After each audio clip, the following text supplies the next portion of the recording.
मैं भी करने बैठने वाला नहीं हूँ, ईंट से ईंट बजा दूंगा। सुरेश जी को जिस गांव में जाएं, सुरेश जी का जितना ही वजन है उतने ही उसको तौल के और पैसा देना। सुरेश जी संघर्ष करो, सुरेश जी संघर्ष करो। मैं तो कह रहा हूँ जिस दिन अगर 20 और 25 हजार के बीच में है तो इतिहास बदल दोगे, इसका इतिहास और भूगोल बदल दोगे, नक्शा बदल दोगे। मैं अपने जिंदा होने का सबूत देना पड़ेगा कि आप जीवित हो। और ये समीकरण बनेगा नहीं तो पूरे जिले में समीकरण पर बिगाड़ के रख देगा। मैदान भर दिया तो बहुत दिन दूर नहीं, आपको टिकट भी होगा, आपका विधायक भी बनेगा, आपका मंत्री भी बनेगा। मैं आपको इस बात मैं भी करने बैठने वाला नहीं हूँ, ईंट से ईंट बजा दूंगा। और मैं हनुमान जी महाराज की तरफ हाथ लगा के संकल्प करता हूँ, तो मैंने मैं करना हो तो कर लियो कि मैं अपने जीवन में 5 विधायक जरूर बना के रहूंगा। और एक सांसद के चाहे मध्य प्रदेश तरफ से हो, कहाँ गई हमारी एकता, स्वाभिमान कहाँ है? वाराणसी में माता अहिल्याबाई होलकर की मूर्ति तोड़ दी जाते, कहाँ मरे गए?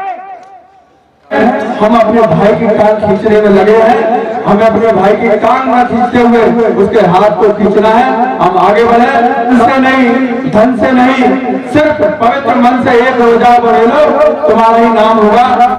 ग्वालियर में पाल बघेल समाज ने किया एकता का शंखनाद। पूर्व मंत्री जगमोहन सिंह, राष्ट्रीय अध्यक्ष राकेश पाल एवं सुरेश बघेल एवं गोपाल दद्दा का काफिला एक साथ सैकड़ों गाड़ियों के साथ पहुंचा ग्वालियर।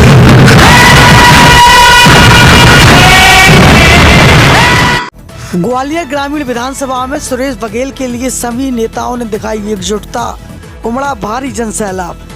इस मौके पर कार्यक्रम में मुख्य रूप से पहुंचे अखिल भारतीय पाल बघेल धनगर महासभा के राष्ट्रीय अध्यक्ष एवं डायरेक्टर उत्तर प्रदेश सरकार राकेश पाल, जिनका सुरेश बघेल ने किया सॉल श्रीफल भेंट कर स्वागत। इस मौके पर राजस्थान से पहुंचे पूर्व मंत्री जगमोहन सिंह पाल का भी माल्यार्पण कर जोरदार स्वागत किया गया। इस मौके पर इंजीनियर गोपाल दद्दा, भाजपा जिला उपाध्यक्ष का भी सुरेश बघेल ने किया स्वागत। इस मौके पर ग्वालियर नगर निगम में नेता प्रतिपक्ष हरिपाल का भी सुरेश बघेल ने सॉल श्रीफल भेंट कर किया स्वागत।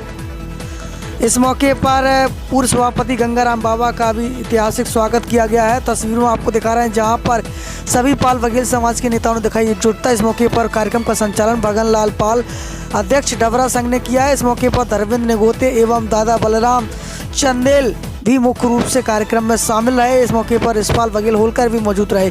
आइए सीधे चलते हैं, क्या कुछ कहा सुनिए आपकी जनता। तो एमडीसी की लड़ाई आपने सुनी होगी राजस्थान में, उस समय इस गांव में गुर्जर भी रहते, उस समय 70 गुर्जर मरे थे आरक्षण में, लेकिन गडरिया कोई नहीं मरा, 5% आरक्षण मिला। आज 5% आरक्षण मिला है राजस्थान में। गडरियाओं को गडरिया बोलते हैं। काम किया है, बहुत संघर्ष किया है, अपने लिए कुछ नहीं किया, समाज के लिए किया है। धौलपुर में भी देख लीजिए छात्रावास बना हुआ है। बड़े नेता है ना, बड़े राष्ट्रीय लेवल के नेता जो अपने नाम करा करके आज कोई चौक का नाम चेंज कर रहे हैं, कोई किसी का नाम चेंज कर समाज को तोड़ने का काम कर रहे हैं। आज वो चाह रहे हैं कि अहिल्याबाई के नाम से वो मेरे नाम से चौक हो। मैं उस उदाहरण की बात कर रहा हूँ। तो मैंने 1995 में अपने नाम से जिला पंचायत अध्यक्ष था, 1 बीघा 3 विसर्जन अपने नाम से करा करके मैंने समाज को दान में दी। भावना ऐसी होनी चाहिए लोगों की। समाज आगे जब बढ़ता है, एमएलए के लिए मैं कह रहा हूं आपसे, आप एक बार बना लो। एक बार आप जीवन में ये नहीं कहोगे कि अगर तुम्हारे लड़के की एक आंख नहीं, दोनों आंख भी खराब हो जाएगी तो भी राजस्थान से शादी करने के लिए आएंगे आपके यार। हम तो ग्वालियर ग्रामीण में मोड़ी की सगाई घर में आवेंगे, वहां के लोग नेता हैं, एमएलए हैं। इसलिए मैं कह रहा हूं कि भाई सुरेश जी एमएलए बने, एक बार हाथ उठा के बताओ। मंच भी उठाया एक बार, और पैसे से भी मदद करनी पड़ेगी। करोगे ना, करोगे ना, करोगे ना। 13वीं का खर्चा कम करो और सुरेश जी चुनाव लड़े। सब लोग खाते पीते लेकर, हम बिल्कुल अगर दुनिया से भी पैसा लेके देना पड़े तो सुरेश जी को जिस गांव में जाएं, सुरेश जी का जितना ही वजन है उतने ही उसको तौल के और पैसा देना है। भैया की सुरेश जी संघर्ष करो, सुरेश जी संघर्ष करो, सुरेश जी संघर्ष करो। हवाओं से जो टकराए उसे तूफान कहते हैं, जो तूफान से टकराए उसे चट्टान कहते हैं, जो चट्टान से टकराए उसे हैवान कहते हैं, और जो हैवान से टकराए उसे पाल बघेल धनगर समाज कहते हैं। तो अब चाहे कोई कितना बड़ा हैवान आ जाए, चाहे चट्टान हो, जिससे लड़ना पड़े उससे लड़ने का काम करेंगे। मैं तीन, लेकिन जहां कमजोरी है, जो सबसे कमजोर हमारा पिलर है, सामाजिक, शैक्षिक और आर्थिक, ये तीन पिलर हमारे मजबूत हो गए। चौथा जो पिलर है मजबूत, वो राजनीतिक है। और राजनीतिक की स्थिति में हम आज कमजोर, संख्या के भाव में नहीं। अगर आप कहेंगे साहब हमारी आवाज मजबूत नहीं है, संख्या मजबूत नहीं है, लेकिन इस राजनीति में आप देखिए कैसे कितनी ऐसी समाजें हैं जो हमसे आदि से भी आदि हैं, लेकिन राजनीतिक रूप से बहुत आगे हैं। इसका मुख्य कारण क्या है? इस पर हमें चिंतन और मनन करने की आवश्यकता है। अपने अतीत को हमें दोहराना पड़ेगा। और हमारे किसी महापुरुष ने कहा है कि जो अतीत को भूल जाता है उसका वर्तमान और भविष्य दोनों खतरे में होते हैं। और जिस तरह से मजबूती थी, एक व्यक्ति, एक बरेदी हमारा, एक बरेदी जिसको जो भेड़ और बकरी चराने जाता है, एक बरेदी, एक केवल लाठी होती, उसके बाद वो 1000 बकरियों को कंट्रोल करता है, 1000 को कंट्रोल करता है। बस आपको ट्रेन बदलना है कि हम लोग हजारों बकरियां और भेड़ चराते थे, एक बरेदी एक आवाज मार देता था अपनी स्टाइल में, जिसको कहते थे टिटकारी, एक मारता था, एक लाइन में लग जाती थी। उस ग्वालियर ग्रामीण में कम से कम 15 से 20 हजार वोट होगा। हम नहीं मानेंगे 38,000, आप 10 लोग कहें 38,000 में मैं तो कह रहा हूं जिस दिन अगर 20 और 25,000 के बीच में है तो इतिहास बदल दोगे, इसका इतिहास और भूगोल बदल दोगे, नक्शा बदल दोगे। आप 38,000 लोग जिंदा लोग की बात कर रहे हो, जिंदा है। अरे भाई दिखना चाहिए। 38,000 लोग कह रहे हो, मैं और आगे की बात तो बोलूंगा नहीं, क्षमा करना, हाथ जोड़ करके प्रार्थना करता हूं।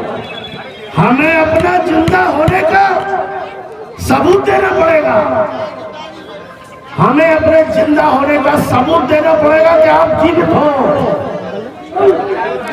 एक जगह बैठक बुला करके और कह करके जब तक हम अपनी अपनी जिम्मेवारी नहीं बनाएंगे, जो भी प्रत्याशी है, अगर इस ग्वालियर ग्रामीण का एक पाल बघेल स्वयं प्रत्याशी नहीं बनेगा तब तक सफलता मिलने वाली नहीं है।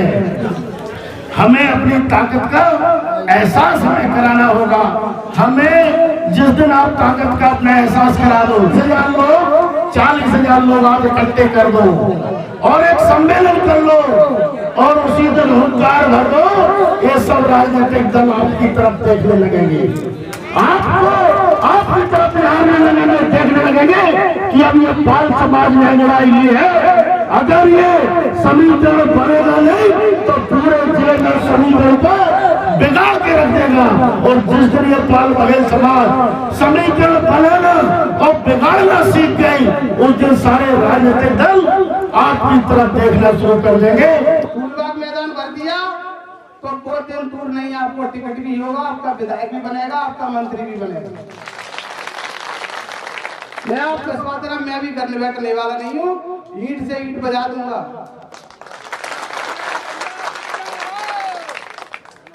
आप एक बार फूलबाग भर दो, जिस दिन आपने फूलबाग भर दिया तो मैं आपके सबके सामने एक मंदिर पे कसम खा रहा हूँ, इतनी ताकत तुम्हारे हर नेता के साथ होगी कि तुम्हें किसी नेता के पास जरूरत नहीं होगी।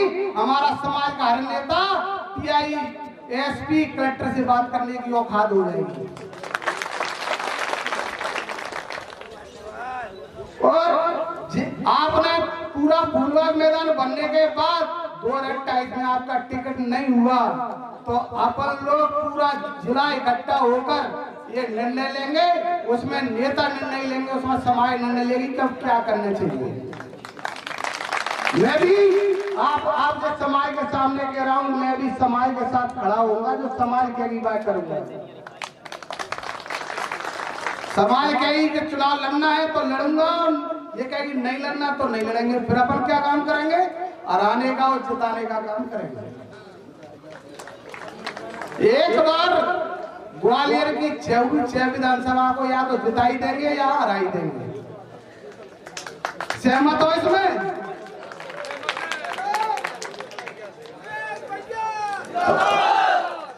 तो हमारी परंपराएं, हमारा लोकतंत्र कहां से कहां तक पहुंचा है और हम संभाल ग्वालियर में क्यों पिछड़ रहे हैं, उसका कारण है हम अपने भाई की टांग खींचने में लगे हैं। हमें अपने भाई की टांग न खींचते हुए उसके हाथ को खींचना है, हम आगे बढ़े।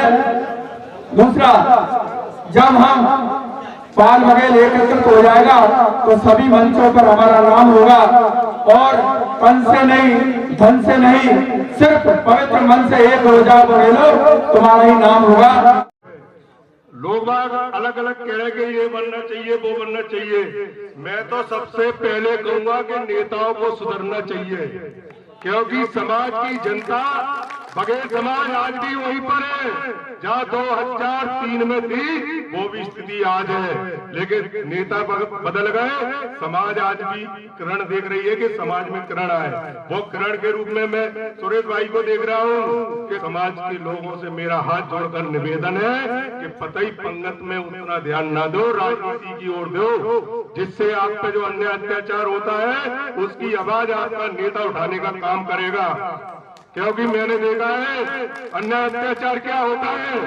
ये राजा भैया पाल बैठे हैं, गंगाराम बाबा जी बैठे हैं। समाज में तुम पे अन्याय अत्याचार होता है तो कोई नहीं आता है।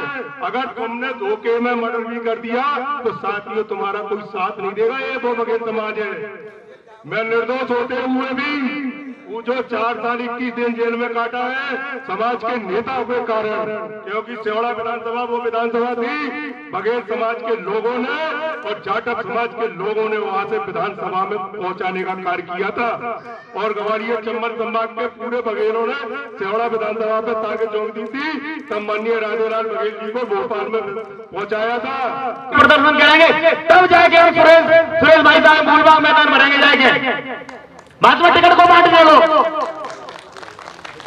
जे जिनकी निजी स्वार्थ है जिनको सुरेश भाई साहब को जी को निजी स्वार्थ दिलाने, सुरेश भाई साहब को हमारी जरूरत है दिलाने, हमें सुरेश भाई साहब की जरूरत है। पिछली बार कह रहा हूं तो मैं, भारत मध्य प्रदेश में बघेल समाज की जनसंख्या 2.5% है, 230 विधानसभा की सीटें हैं, 230 विधानसभा की सीटें अपने अपने मोबाइल में खुला करके देख लियो, 5.25 सीटें आती हैं, कम से कम हमें 5 चाहिए। और मैं जहाँ हनुमान जी महाराज की तरफ हाथ लेके संकल्प करता हूँ तो मैंने मत करना हो तो कर लियो कि मैं अपने जीवन में 5 विधायक जरूर बना के रहूंगा। और एक सांसद के कहा है मध्य प्रदेश तरफ से हुए, कहाँ गई हमारी एकता, स्वाभिमान कहाँ है? वाराणसी में माता अहिल्याबाई होलकर की मूर्ति तोड़ दी जाते, कहाँ मरे गए? माता को निरादर अब हम ऐसे नामों बदल लेंगे। भारत के जितने राज्य के अंदर जिलाए 700 के लगभग जिलाए, हमें हर जिला के अंदर एक प्रमुख चौराहे पे माता अहिल्याबाई होलकर की मूर्ति विराजमान करना है। वो करके रहेगी ना चीजें। क्या हम आगे था तो 2028 में हम विधायक चंबल संभाग से चाहिए, इसी भी हमें चाहिए, हमें चाहिए शंकर बाबा हनुमान जी महाराज लेके जाओ। ये मीटिंग केवल आप एक दूसरे के मिलने के लिए नहीं है, ये आने वाली पीढ़ियों के लिए, उनके रास्ता को मजबूत करने के लिए। साथियों, मेरी उम्र और मेरा अनुभव दोनों कम है, लेकिन इस समाज का हिस्सा होने के नाते, इस समाज का बेटा होने के नाते मैं इस समाज के दर्द को, पीड़ा को अच्छी तरह से महसूस करता हूँ। साथियों, आज वर्तमान समय में हमारी क्या स्थिति है, हमारी शैक्षणिक, सामाजिक और राजनीतिक स्थिति क्या है, उसको मैं महसूस करता हूँ, उसको अच्छी तरह से समझता हूँ। साथियों, आज हमारी स्थिति उसी तरह जिस दौर में ब्रिटिश हुकूमत के दौर में भारत के लोगों की थी। आदरणीय सुरेश शंकर जी आगे बढ़ रहे हैं, नेतृत्व करें, उनको मजबूत करना होगा। साथियों, यदि आज की राजनीति हमें हाशिए पर रखती है, हमारे अधिकारों से वंचित करती है, तो हम अपने समाज का नेता खड़े करेंगे और पूरी ताकत के साथ, पूरी मजबूती के साथ उसको बल देने का काम करेंगे।